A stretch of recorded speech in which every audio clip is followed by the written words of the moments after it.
এবং আমার মতে তোমরা নোটবুক দয়া করে আর নোটবুক পড়বা না, ঠিক আছে? টেক্সট বুকটা ওপেন করো, টেক্সট বুক ওপেন করে দেখো, ছবিগুলো দেখো, বড় বড় কত সুন্দর সুন্দর করে লেখা আছে, সেগুলো দেখো, সেগুলো ব্রেনে মনে থাকবে। Definition must be from the text book. Management, evidence based management, তাই না? আর ইন জেনারেল কিছু আসে, যেমন ধরো এই পেশেন্টটা ছিল পোস্ট মেনোপজাল সিনড্রোম, তাহলে এগুলো কিছু জেনারেল ম্যানেজমেন্ট আছে। যেমন পোস্ট মেনোপজাল সিনড্রোম যদি হিস্টেক্টমি লেখো, তাহলে টলারেট করা যাবে? তাহলে যে তুমি একদম ফেল একটা, ঠিক আছে? বসো। আচ্ছা, তারপরে এই তুমি পিছনে দাঁড়াও। কি আলোচনা করলাম এতক্ষণ? না, পোস্টপার্টাম হেমোরেজ আলোচনা করলাম। তন্নি, আমরা কি পোস্টপার্টাম হেমোরেজ আলোচনা করছি? ওই বোর্ডের মধ্যে কী লেখা? পোস্টপার্টাম হেমোরেজ বলা যায় তো, ভয় পাইতেছো কেন?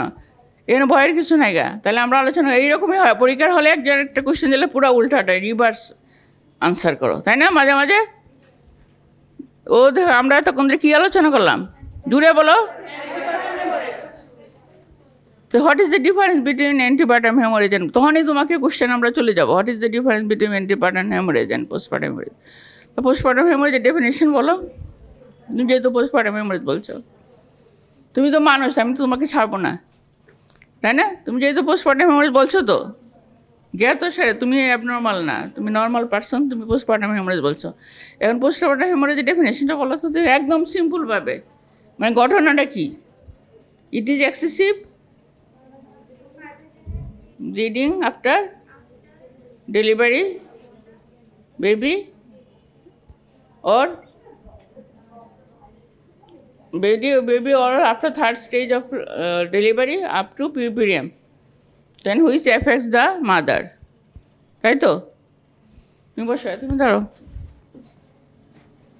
তাহলে আমরা অ্যান্টিপার্টাম হেমোরেজ ডিসকাস করলাম, তাই তো? পেশেন্টটা, আচ্ছা, পেশেন্টটার পরে সিজারিয়ান সেকশন করা হলো, আসলে করা হয়েছে পেশেন্টটা। কী কী কমপ্লিকেশন হইতে পারতো পেশেন্টটার? বাচ্চার এবং মায়ের। বাচ্চাটা স্মল ছিল, আইউজিআর হয়েছিল এফেক্টেড। বাচ্চার গ্রোথ রিটার্ডেশন কেন হয়? আইউজিআর হয়েছিল বাচ্চাটা, ইন্টারইউটেরাইন গ্রোথ রিটার্ডেশন। আচ্ছা, বাচ্চাটা কেন ইন্টারইউটেরাইন গ্রোথ রিটার্ডেশন হলো, কে বলতে পারবা? বাচ্চার ওজন কম ছিল, কারণ placental hyper tension causes placental কি? প্লাসেন্টাল কি কে বলতে পারবা? প্লাসেন্টাল ফাংশন কি নর্মাল থাকবে না কমবে, নাকি অপটিমাইজড?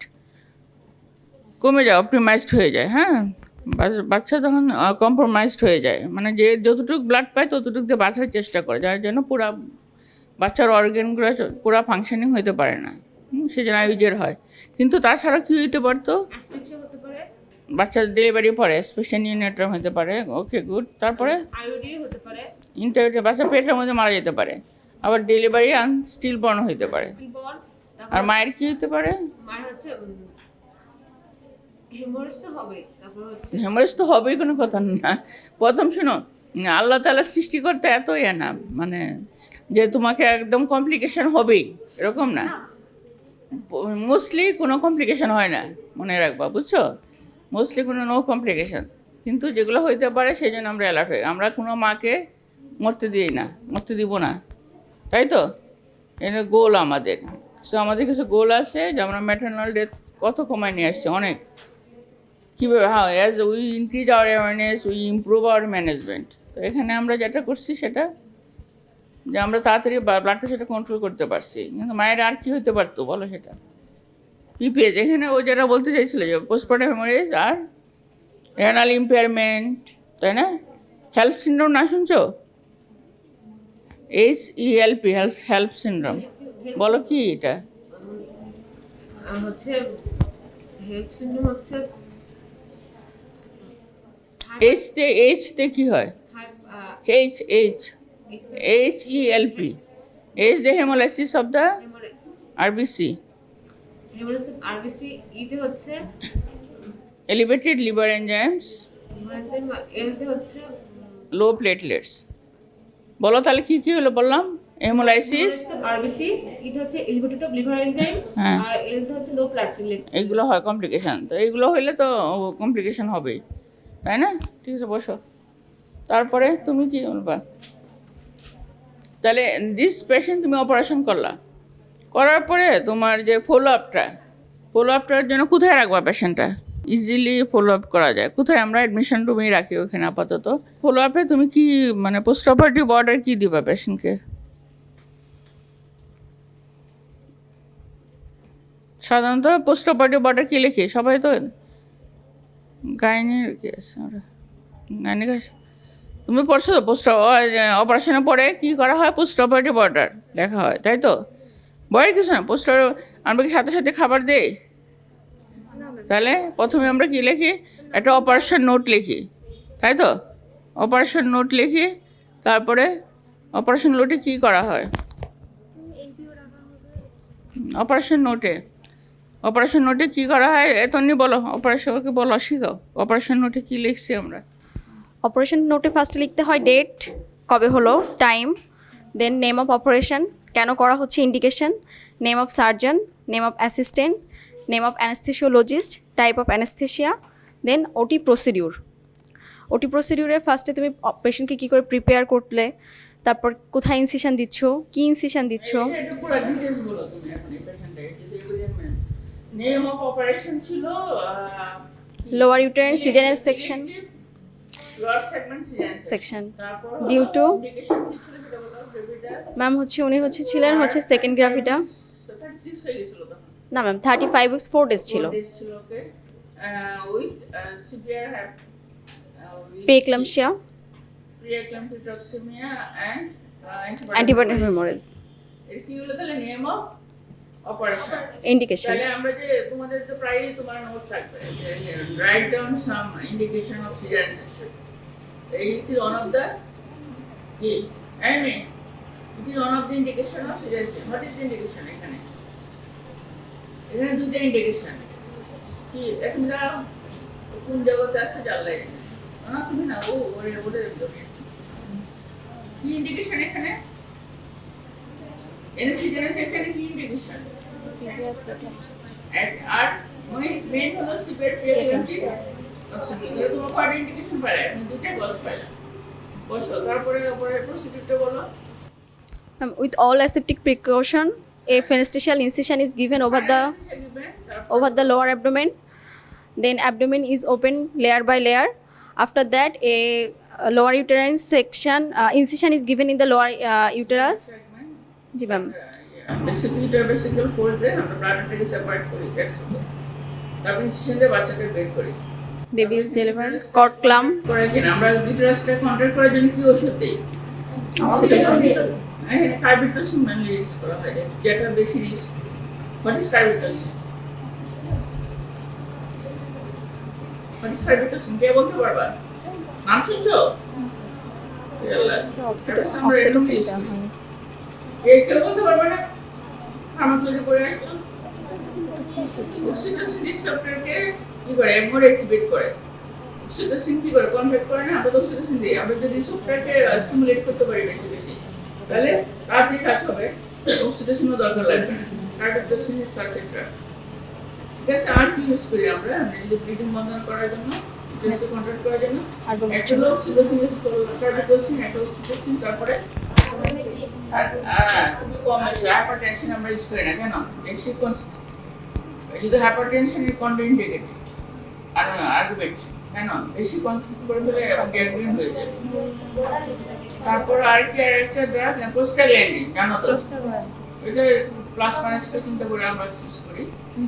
আর একটা রিসেন্টলি ট্রাইনেক্সিমিক অ্যাসিড, নাম শুনছো? ট্রাইনেক্সিমিক অ্যাসিড। ওকে, বসো। আচ্ছা, তারপর আর কি আমরা তারপরে পেশেন্টের পোস্ট অপারেটিভ ফলো আপ আমরা লিখি, তাই না? অপারেশন নোট লেখার পরে পোস্ট অপারেটিভ নোট। কে বলতে পারবো? নাথিং বলো তো, এর পারবে না মনে হচ্ছে। পোস্ট অপারেটিভ অর্ডারে আমরা নাথিং বাই ওরাল কেন ফর 6 আওয়ার রাখি। কেন অপারেশনের পর কি পেন খাইতে পারবে? কেন? অক্সিডেটিভ সেডেশন, তারপরে হলো অ্যানেস্থেসিয়ার এফেক্ট আছে এখনো, বমি, তারপরে গার্ড সব অর্গানগুলি যে ফাংশন ইম্পেয়ারমেন্ট হয়েছিল, তাই না? আর একটা হ্যান্ডলিং হয়েছে, বোথ গার্ড হ্যান্ডলিং, পুরো ইন্টারনাল অর্গান আমরা হ্যান্ডলিং করছি। So that is justified NPO রাখা, তাই না? নাথিং বাই মার্ক for sometimes we 6 to 8 hour বা 12 আওয়ার্স বা বেশি খারাপ থাকলে আমরা অনেক সময় ইন্ডিকেশন মনে করি যে ওর বেশিক্ষণ রাখা দরকার, depends upon the condition, usually 6 to 8 hours. Even development after 3 hours they give some liquid. এত সুন্দর করে হ্যান্ডলিং করে পেশেন্ট অ্যানেস্থেসিয়া দেওয়া হয়।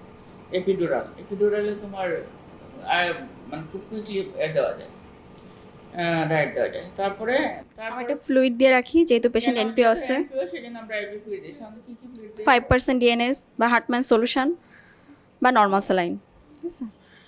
তারপরে হচ্ছে আমরা অ্যান্টিবায়োটিক দিই। আমরা লাস্ট 24 আওয়ার্স কত লিটার দেই? এই তোমরা জানো কত লিটার ফ্লুইড দিই আমরা? হ্যাঁ, 3 লিটার আমরা মেনটেন করি। তারপর যদি এর মধ্যে যদি ব্লাড মনে করে যে ব্লাড যদি ডিউরিং অপারেশন ব্লিডিং হচ্ছিল বা ব্লাড লাগবে মনে হয়, তাহলে আমরা একটা ব্লাড ট্রান্সফিউশন অর্ডার দিয়ে রাখি। তারপরে প্যারেন্টারাল অ্যান্টিবায়োটিক দিই। সাধারণত আমরা এখানে সেপ্ট্রাকজন এবং মেট্রোনিডাজোল এগুলো তোমরা যে খাতার মধ্যে যে যেটা দাও সেটা সবাই অ্যান্টিঅ্যানসারেন, অ্যান্টিবায়োটিক্স, তারপর অ্যানালজেসিক লিখে দাও। এগুলো লেখলে কিন্তু আমি খুবই মাইন্ড করি। তো আমরা কিছু জানো না, তোমরা অ্যান্টিবায়োটিক্সের নাম লিখতে হবে। এখানে কী দেওয়া হয়, সে কী দেওয়া হয় এখানে? সেপ্ট্রাকজন। মেট্রোনিডাজল তো অ্যান্টিপ্রোটোজল হয়। তুমি আমি বলছি তুমি অ্যান্টিবায়োটিক সেপ্ট্রাকজন দেওয়া যেতে পারে বা আদার্স। আর বেশি খারাপ হলে আমরা ড্যাক্টোমেসিন অ্যাড করি, হ্যাঁ, অর্গান যদি এরকম ইনফেক্টেড মনে হয়। তারপর আমরা পেইন কিলার দিই অ্যান্ড ইনজেক্টেবল কিটোরোলা। পেন কিলার লাগবে? এখানে আমি একটু পেন কিলারের ব্যাপারে একটু বলি, কারণ এখানে সিডিডি এখানে হলো সবচেয়ে বেস্ট হলো পেথিডিন দেওয়া। একটা পেশেন্ট অপারেশন পরপর অ্যাংজাইটি দূর করার জন্য এবং পার্টলি অ্যানালজেসিক, কিন্তু পেথিডিনের কাজ হয় না। সবচেয়ে best diclofenac sodium best. Subcutaneous কেন দেওয়া হয়? যাই হোক, ডাইক্লোফেনাক সোডিয়াম আর paracetamol, these are the good drug. Paracetamol is the best drug analgesic, injection form, হ্যাঁ, পাওয়া যায় এখন। আর হলো যে বেথিডিন দেওয়া হয় for to sedate the patient to keep away from the anxiety, but it is not actually analgesic purpose. Then মানে আমরা আর কি দিই? অ্যান্টিঅ্যালসারেন্ট দেওয়া হয়। অনেক সময় আমরা দিই না, অনেক কান্ট্রিতে দেওয়া হয় না যে র্যান্ডমলি দিতে হবে, ওরকম না। অ্যান্টিঅ্যালসারেন্ট যদি আমরা যত ড্রাগ পাই কমায় রাখবো। অ্যান্টিঅ্যালসারেন্ট যদি তার প্রবলেম হয় এবং কেন প্রবলেম হবে, তার অ্যাসিডিটি কেন হবে সেটা খেয়াল রাখতে হবে। যদি সে প্রপার ঘুম হয়, প্রপার পেইন না হয়, তাকে যদি আমি সুন্দর পরিবেশে রাখি পরে, সে তো চিন্তা করবে না এবং কেন তার অ্যাসিডিটি হবে, তার তুমি কী ম্যানেজমেন্ট দিচ্ছ তার অ্যাসিডিটি হবে, তাই না? সেই জন্য বেসিক্যালি নট বেসিক ম্যানেজমেন্ট অ্যান্টিঅ্যালসারেন্ট। তারপরে please maintain the pulse, blood pressure record করতে হয়, but urine output, TB bleeding, হ্যাঁ, রুটিনলি প্রথমে হলো এভরি 1 hour to 4 hours পর্যন্ত। প্রথম 1 ঘন্টা খুবই ইম্পর্টেন্ট। পোস্ট অপারেটিভ ফলো আপে ফার্স্ট 1 hour ইজ ইম্পর্টেন্ট। এই শুনতেছো তুমি? এই মেয়ে, তুমি তো অন্য খাতা দেখতেছো দেখি, কথা শুনে এইগুলো কথা কেউ বলবে না। মানে first 1 hour is so important. এই সময় সব pulse, blood pressure, bleeding, urine output, these are strictly monitor করতে হবে। তারপরে আওয়ারলি যদি মনে করি যে এই পেশেন্টটাকে আওয়ারলি দেখতে হবে, এই পেশেন্টে বিশেষ করে hourly management is important, first 4 hours। তারপরে হলো 4 ঘন্টা হয়ে গেলে পরে আমরা একটু বাড়াতে থাকি, ডিপেন্ডস অন দ্য পেশেন্ট। তোমাদের টাইমও কম হয়ে আসতেছে। আর হলো যেখানে আর আমরা তাহলে এরকম পেশেন্টের পরে ব্লাড লাগে নাই তো আর, না?